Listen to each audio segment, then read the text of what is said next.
Hop, bugun sizlar bilan list mest propertylari haqida gaplashamiz. O'zi list nima, qachon ishlaydi, nimaga ishlaydi, o'shalar haqida boshlabda gaplashib olsak.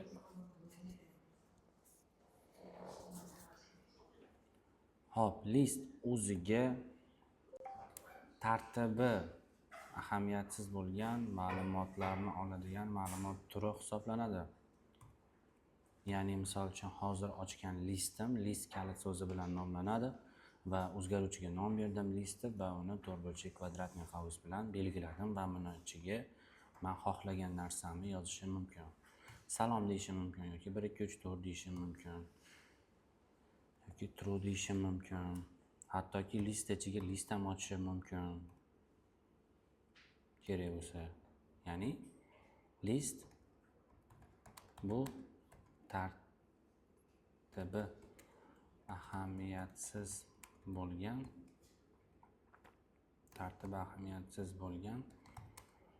ma'lumotlarni oladigan ma'lumot turi.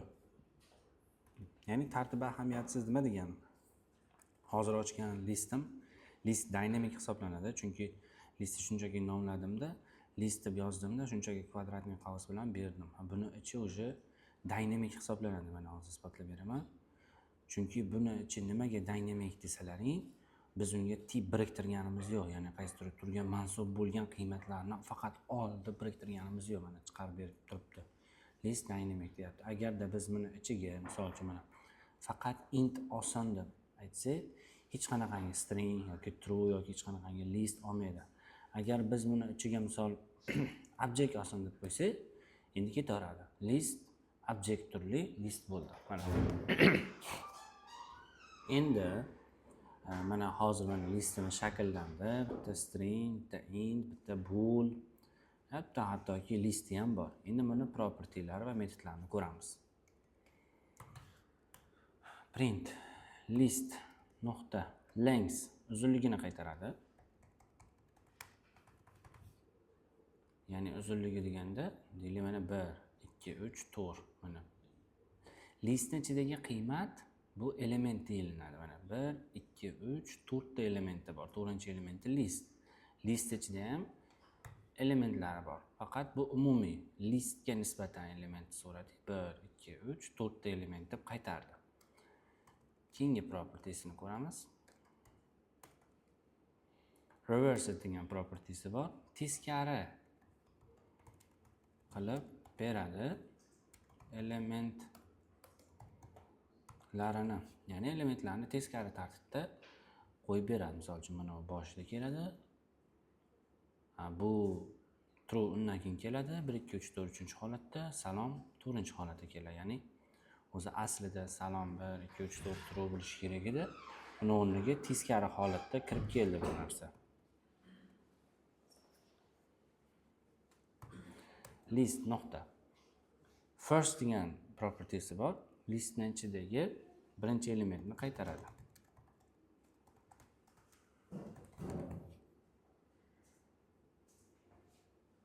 Mana salom. Birinchi element salom edi. Keyin yana birinchi elementni olishda yana bitta boshqacharoq usuli bor. U qanaqa desalaring, listni birinchisi qilsalaring indeks bo'ylab qaytaradi. Ya'ni mana yerda 0 deyilinsa,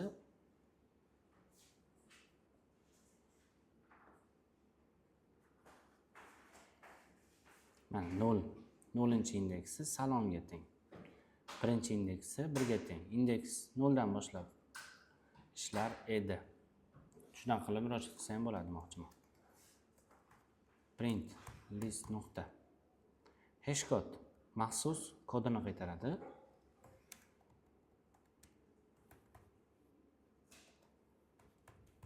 Ya'ni turgan o'rnini. Bu hash code haqida gaplashganmiz avvalgi darslarimizda. Is empty bo'shlikka tekshiradi. Ya'ni listning elementi yo'q bo'lsa true qaytaradi, bo'lsa false qaytaradi. Is not empty bor. Bo'sh emaslikka tekshiradi.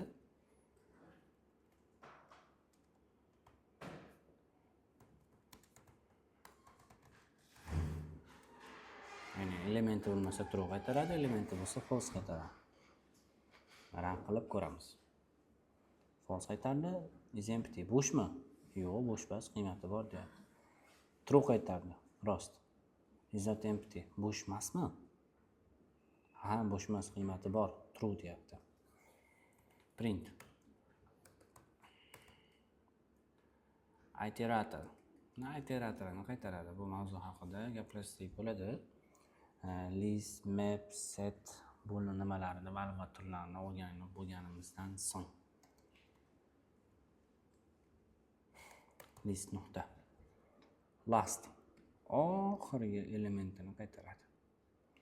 Oxirgi elementi bizdagi listida. Va listni qaytardi.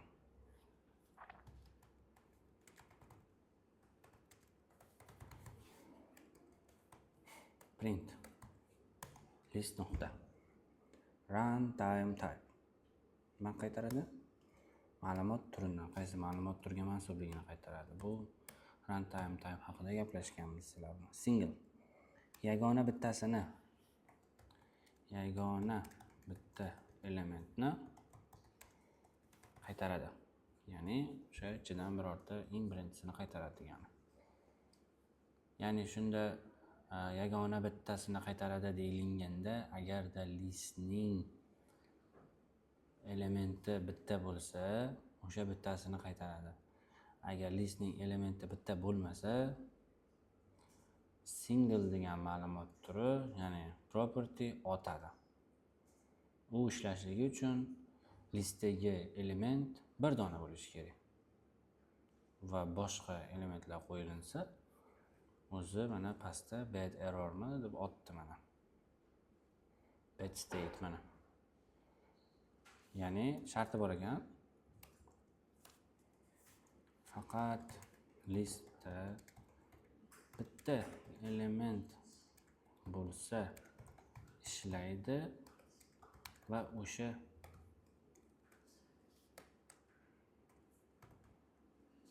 elementni qaytaradi. Shunaqa. Hop, list nuqta. First, all or null degani bor. Ya'ni mana yerda misol uchun mana first nimalikka tekshiradi desalaring, first tepada ko'rib chiqqandek, last mana first ko'rganmiz, birinchi elementini qaytaradi. Agar list bo'sh bo'lsa, bu ham qizil otadi, o'sha error otadi.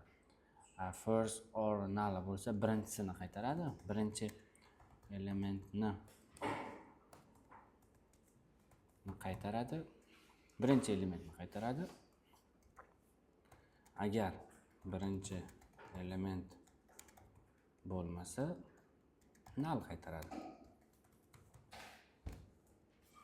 Shunaqa. Endi bu bilan birgalikda o'sha listni nuqta last or null degani ham bo'lishi kerak. Mana. Bu ham xuddi shunaqa. Faqat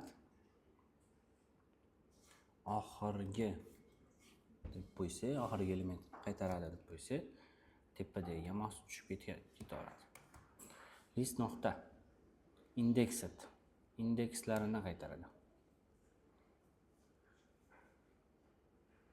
0-indeksi salom, birinchi indeksi 1 2 3, ikkinchi indeksi true, uchinchi indeksi bo'lsa, mana bu list deyapti. Barcha elementlarni indekslari bilan qaytaradi. Shunaqa. Hop, last or null haligini o'rganing. Non-null degan narsa bor, albatta. Bu nima? Hop, qaranglar, tasavvur qilinglar, mana shu listning tipini yoki o'zini null qilib ochish masalasi haqida gaplashib ketaylik. Listning ichidagi elementlari null bo'lsin desiz, object null qilib ochasiz yoki birorta bir tur yoki null qo'shib ochasiz. Listning o'zi null bo'lsin desiz, mana bunaqa qilib ochasiz.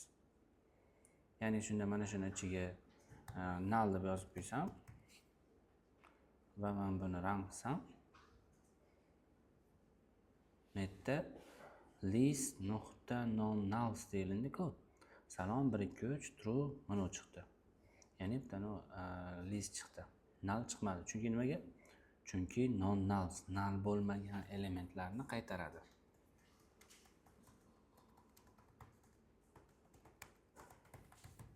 Shu. Hop, print aniq list nuqta.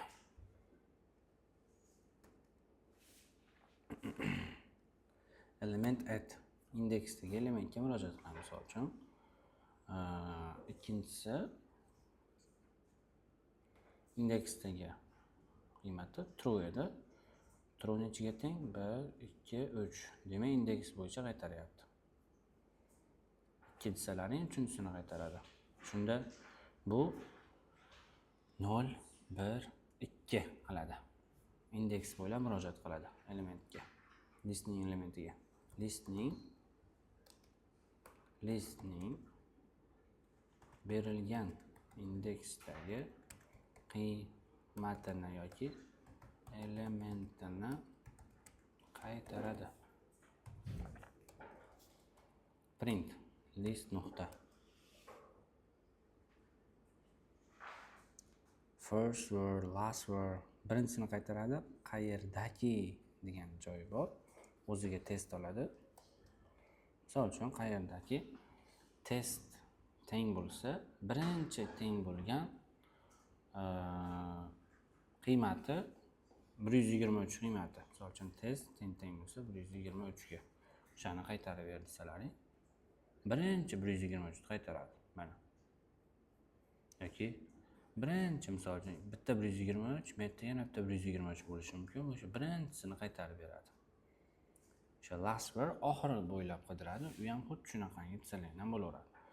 Oxirgi birinchi uchraganini qaytaradi. Mana last word. O'ziga test oladi.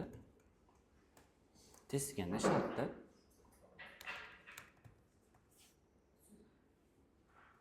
birinchi mos kelganini first word qaytaradi.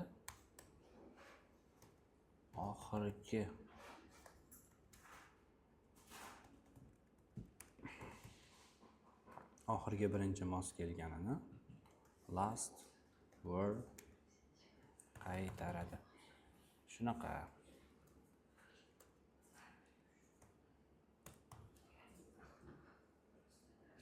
Reduce bu kombinatsiya oladi o'ziga.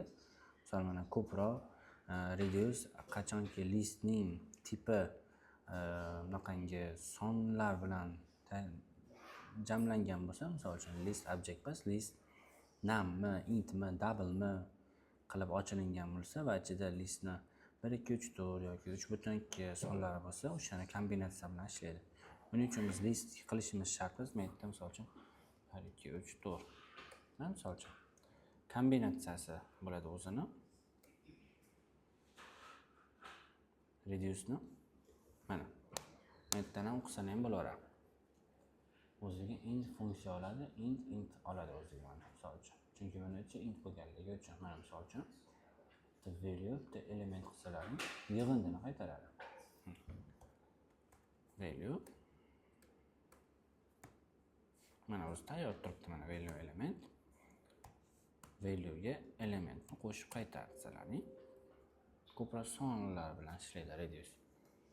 Mana 10 qaytardi, isbotlab beraman. Ichidan 1 ga 2 ni qo'shdi, 3 ga 3 ni qo'shdi, 6 ga 4 ni qo'shdi, 10. Har value o'ziga xuddiki mana tasavvur qilinglar, buni nimada o'rgangansizlar.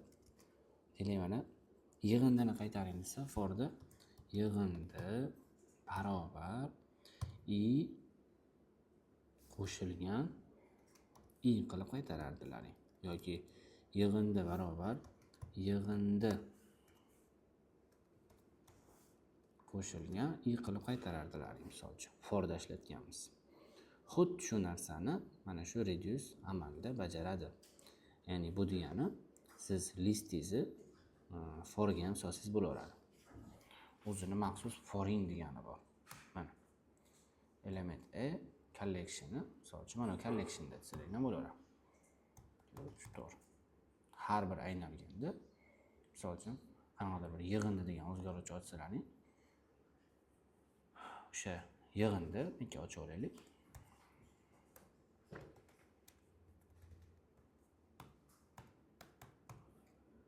Har bir aynalganda yig'indi barobar yig'indi qo'shaman qilsalaring, har bir aynalganda o'ziga tashlab ketaveradi. Foring ham yangi darslik, bu ham yangi darslik bo'laveradi. Hozir mana buni ham javobi o'sha chiqadi, buni ham javobi xuddi o'sha chiqadi. Isbotlab beraman. 10 chiqdi-yu, 10 chiqadi. Ikkita 10 chiqishi kerak. Mana, ko'rdingizmi? Ikkita 10 chiqdi. Chunki nimaga? Bu kod bilan bu kodni ahamiyati bir xil. Faqat bu reduce ishlatyapti, sizlar biz bitta foring ishlatyapmiz qo'limizda. Shunaqa.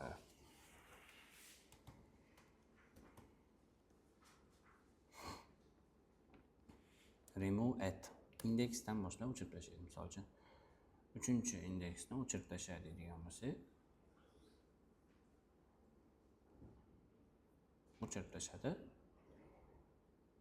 1 bilan 3 ni o'chirib tashladim deyapti. 10 chiqqaniga bilinmadi. Shuning uchun boshqacharoq qilamiz. Mana shuni o'chirib tashladim dedi. 3-indeksni. 3-indeks nimaga teng edi? Ko'rib kelamiz. 0 1 2 3 listga teng ekan, listni o'chirib tashladim deyapti. Indeks bo'yicha o'chiradi. Indeks bo'yicha o'chiradi. List nuqta. Remove last. Bu shunchaki oxirgi elementini o'chirib tashlaydi. Null bo'ladimi, int bo'ladimi, 99 bo'ladimi, qizig'i yo'q. Shu oxirgi elementini o'chirib tashlaydi. 99. 99 ni o'rniga true qo'yib qo'ysalaring, misol uchun. True ni o'chirib tashlaydi. Chunki listning ichidagi oxirgi elementi bunda true. Bu ham nima deyapti? Oxirgi elementini o'chirib tashlayman deyapti.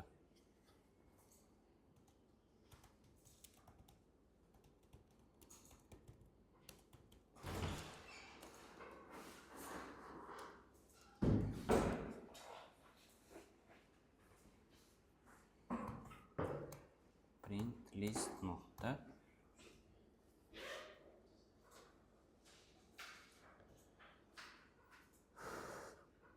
hop remove single word yagona bitta qayerdaki, ya'ni yagona bittasini qaytaradi qayerdaki shu shartlarga mos kelsa.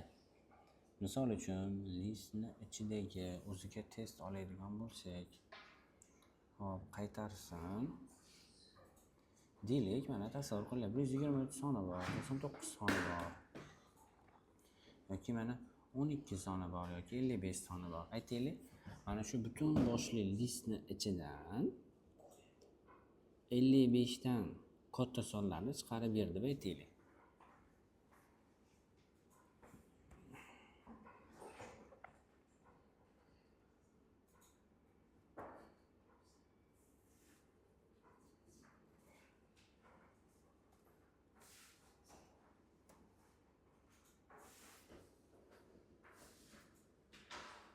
Hop, mana yerda ham element katta bo'lsa 5 dan.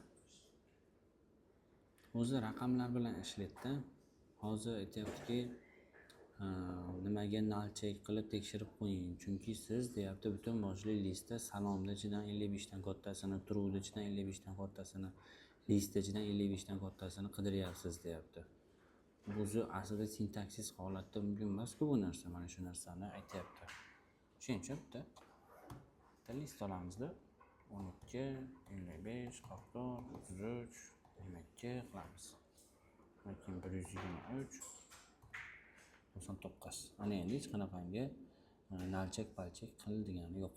Mana 55 dan kattalarini chiqarib berdik. Hop, qayerdadir narsa bor ekan.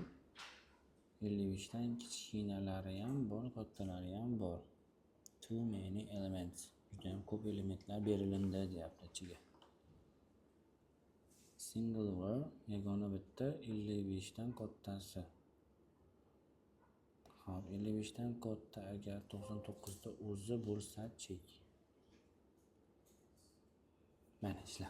Demak, mana u ham xuddi ana single ga o'xshab ishlar ekan. Hozir ko'rsataman. Single da ham aytib ketdim. Bittasini qaytaradi. Agar qiymat ikkita bo'lib qolsa, o'sha portlaydi dedim. Albatta ham xuddi shunday narsa bo'lyapti. 55 dan katta bir dona qiymat bo'lsagina ishlaydi va 55 dan katta bitta qiymatni o'zi qatnashgan bo'lsa ishlaydi. Bo'lmadi ekan 99 bilan 123 qatnashdi, demak 55 dan katta ikkita qiymat bor. Bu error o'tadi. Bitta qiymat bor, error o'tmaydi. Chunki shart shunaqa.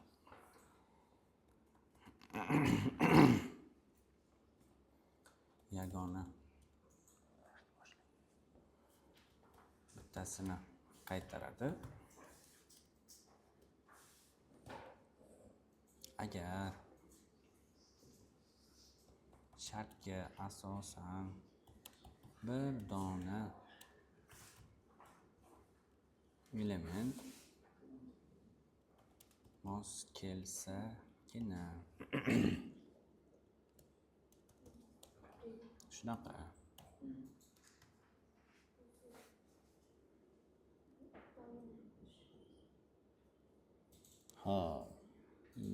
indekslangan last or single not any birorta bir mos kelganini qaytaradi. Любой bitta shunaqa narsa bormi yoki yo'qmi tekshirib beradi. Mana o'zi ham any funksiya o'ziga bool funksiya oladi deyapti. Tasavvur qilinglar deyapti, uni final numbers qilib ochsak, uni raqamlar bilan list ochsak, resultga birorta bir 5 dan katta va tengi bormi desa, ha bor deyapti. O'ziga test oladi. Agarda o'sha testga muvofiq bo'lsa, true qaytaradi. Например, listni ichida hatya bir dona bo'lsa ham null bormi yoki hatya bir dona bo'lsa ham 55 bormi deb tekshirib ko'ramiz. Test tengmi 55 ga. Bir dona bo'lsa ham birorta bir 55 bormi? Hop, false. Bu to'g'ridan to'g'ri listning o'ziga tekshirib o'ryapti. Biz shart bilan bersak-chi, 55 dan katta. Bu ham o'sha raqamlar bilan ishlar ekan. Hop, bunday qilamiz. 4 5 6 7 99 55 dan kattalari bormi deb aytamiz. True, ha bor deyapti. Agar umuman 55 dan katta qiymat bo'lmasa, false deydi. Mana. Demak, any ham single word ham shu bittalar bilan ishlar ekan. Demak, biz any da ishlatamiz. Agarda birorta qiymat mos kelsagina true qaytaradi.